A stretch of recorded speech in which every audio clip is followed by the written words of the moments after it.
Hello बच्चों, welcome back to my channel RNG के hub. आज हम देखने वाले हैं एडगेट अभ्यास पुस्तिका भाषा भारती कक्षा 8 का पाठ 15, जिसका नाम है महेश्वर। तो चलिए बच्चों, अपन वीडियो को देर ना करते हुए स्टार्ट करते हैं। पाठ 15 महेश्वर, जिसका पहला प्रश्न है बहुविकल्पीय प्रश्न। प्रश्न नंबर 1। प्रश्न नंबर 1 है ना, महेश्वर पाठ किस विधा में लिखा गया है? तो आप ऑप्शन बी पे राइट लगाइए, पत्र की विधा क्या है? पत्र। प्रश्न नंबर 2, परशुराम जी के पिता का नाम था ऋषि जमदाग्नि। ऑप्शन बी पे राइट लगाइए, ऋषि जमदाग्नि। प्रश्न नंबर 3, जहाँ पुरा अवशेष सांस्कृतिक वैज्ञानिक महत्व आदि से संबंधित वस्तुएं प्रदान के स्थान कहलाता है संग्रहालय। ऑप्शन बी पे राइट लगाइए। और प्रश्न नंबर 4 है, महारानी अहिल्याबाई को किस रूप में देखा जाता है? तो आप लिखिए ऑप्शन बी, लोक माता। प्रश्न नंबर 5 है, पुण्य सलीला में प्रयुक्त समास है। 4 समास के नाम दिए, अव्ययीभाव, तत्पुरुष, कर्मधारय और दिगु। तो आप इसमें कौन सा समास बताएंगे?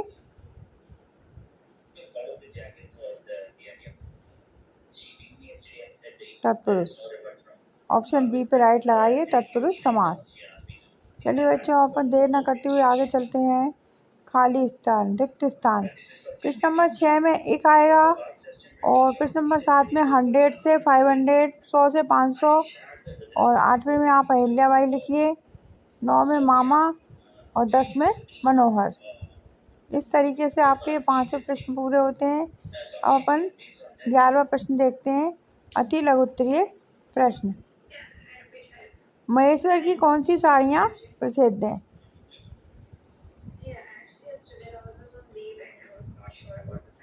अभी तक आपने मेरे चैनल को सब्सक्राइब नहीं किया है तो सब्सक्राइब ज़रूर कर ले। इससे आने वाले वीडियो सारे आप सबसे पहले देख पाएंगे। तो चलिए देखते हैं महेश्वर की कौन सी साड़ियाँ प्रसिद्ध हैं। आप लिखो, महेश्वर की महेश्वरी साड़ियाँ प्रसिद्ध हैं। प्रश्न नंबर 12 है, प्रागैतिहासिक काल से क्या आशय है? प्रागैतिहासिक काल वह समय जब लिखित इतिहास नहीं था और केवल पुरातात्विक अवशेष मिलते हैं। अब प्रश्न नंबर 13 है, अनु उपसर्ग लगाकर 4 शब्द बनाइए। अनुकरण, अनुशासन, अनुवाद और अनुज्ञा। ये तो आपको पता ही है, उपसर्ग पहले लगते हैं, प्रत्यय शब्द के बाद में लगते हैं। चलिए तो प्रश्न नंबर 14 देखते हैं, महेश्वर पर किसकी सभ्यता का प्रभाव पड़ा? इस दौरान क्या परिवर्तन हुए? महेश्वर पर मौर्य, सातवाहन और गुप्तकालीन सभ्यता का प्रभाव पड़ा। इस दौरान भवन निर्माण में ईंटों का प्रयोग और धातुओं का उपयोग बढ़ा।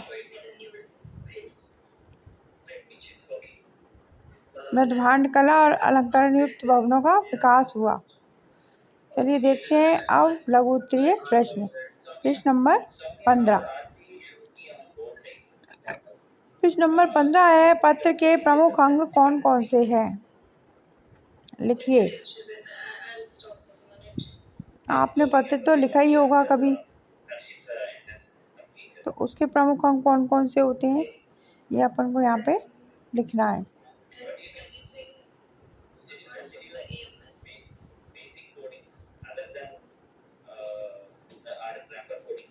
पत्र के प्रमुख अंग कौन कौन से हैं, लिखिए।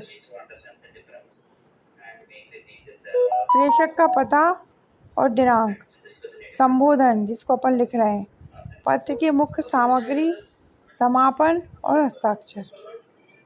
इस तरीके से ये पत्र के प्रमुख अंग हैं। इनके बिना पत्र अधूरा लगेगा आपको। अब प्रश्न नंबर 16 देखिए, महेश्वर की ऐतिहासिकता किन चीज़ों से प्रमाणित होती है?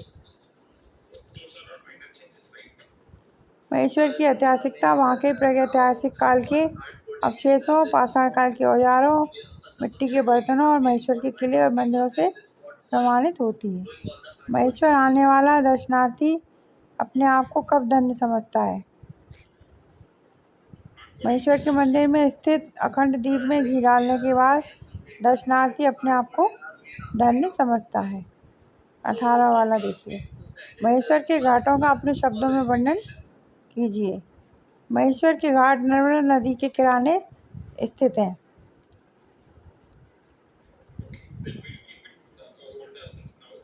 यहाँ सुबह शाम भक्तिमय माहौल, आरती की ध्वनि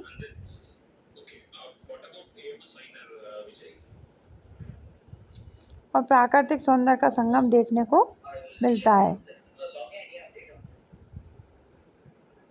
अब दीर्घ उत्तरीय प्रश्न। प्रश्न नंबर 19, अपने आसपास के किसी प्रसिद्ध स्थल की जानकारी देते हुए अपने मित्र को पत्र लिखें। तो इसमें अपने मित्र को एक पत्र लिखना है और आपके आसपास जो भी प्रसिद्ध स्थल है उसके बारे में आप अच्छे से लिख सकते हैं। मैंने तो यहाँ भीमबेटका की यात्रा की, उसके बारे में लिख दिया है, लेकिन आप अपने हिसाब से लिख सकते हैं।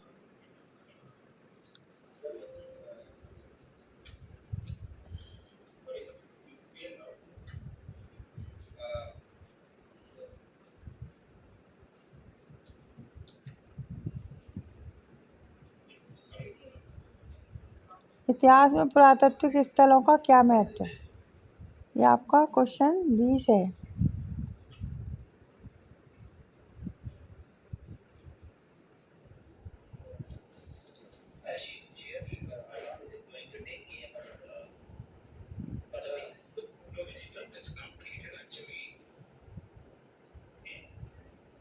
पुरातात्विक स्थल प्राचीन सभ्यताओं, संस्कृति और जीवन शैली को समझने में महत्वपूर्ण भूमिका निभाते हैं।